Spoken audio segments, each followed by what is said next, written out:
Richard Wynne, the Victorian Minister for Housing, Local Government and Aboriginal Affairs, then officially launched the project.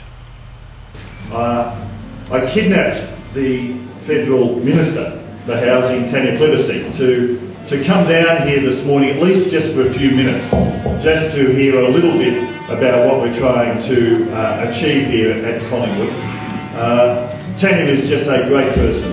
She's a fantastic advocate for social justice. She's a wonderful advocate for housing, and to even have been able to snag half an hour of her time today was great. Tanya has to leave us now to go to another function, but Tanya, thank you so much for being with us today.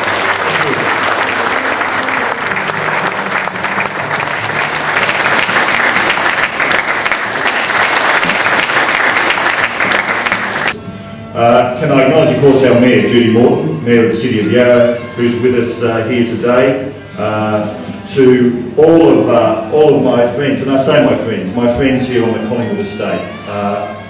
This estate is very near to my heart. It is the estate not where I in fact commenced my working life, but it is an estate where in fact I did a lot of my academic work as a criminologist in dealing with issues around crime on public housing estates, and the Collingwood estate was where we did a lot of research, and Andrew of course was a part of the early days of thinking about how we make these estates more livable places. So when people talk about buzzwords like social inclusion and what we got up here, digital inclusion, they're kind of words to some people, but for us, it's actually social inclusion. To me, is about people being actively engaged in community life. And to be actively engaged in community life, you've got to be engaged in the digital life as well, because that's part of the way the conversation occurs. And this project is fundamental to people engaging in a digital life. But social inclusion also means more. It means for estates like this, it means that people work. It means that people have an opportunity for training, people have an opportunity for employment. And that's the next big task for us going forward as a government. That we want these estates to be estates where people work, where people are actively engaged in opportunity. Because when these estates were first built, they were built as worker housing. People worked, everybody worked. So we want to be able to change the face of these estates socially as well, so that if people want to have the opportunity for employment, want to have the opportunity for training, it's made available on these estates as well. And we think that makes for a healthier and more inclusive estate. And certainly the sense in which this community has really come together, not only around this wider project, but more generally around neighbourhood renewal, more generally about empowerment, more generally about the state listening to what your needs are and responding to them. That ultimately must be the answer for state governments, and certainly our state government going forward.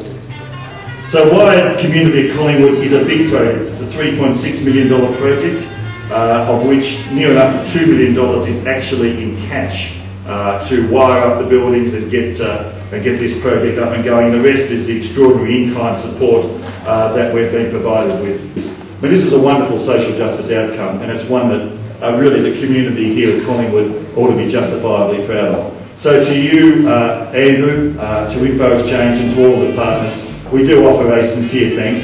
This is a partnership. It's a unique partnership between a social enterprise and Info Exchange with the private sector, extraordinary private sector support that we've been given for this project, and of course the state government as well, not only through the Office of Housing, but Damien and his colleagues as well, through really the Fair Victoria initiatives that have been a hallmark of this government.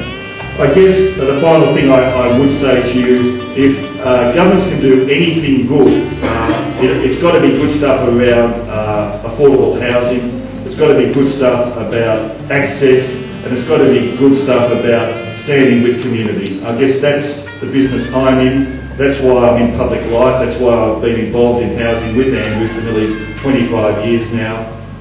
It's a thing that drives people like Judy and Jeff to achieve as people who also have stood in public life as well. These are fantastic initiatives that we're involved with here today. I thank you for the opportunity to be engaged with you.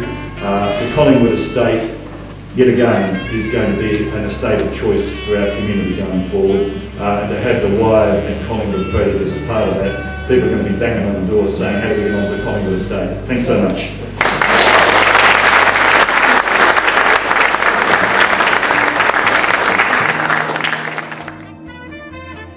Following the official launch, Minister Wynne was joined by George de Hood, chairperson of the Neighbourhood Advisory Team, and Info Exchange's Andrew Marr to cut a ribbon, and then a magnificently decorated cake shared later by all present.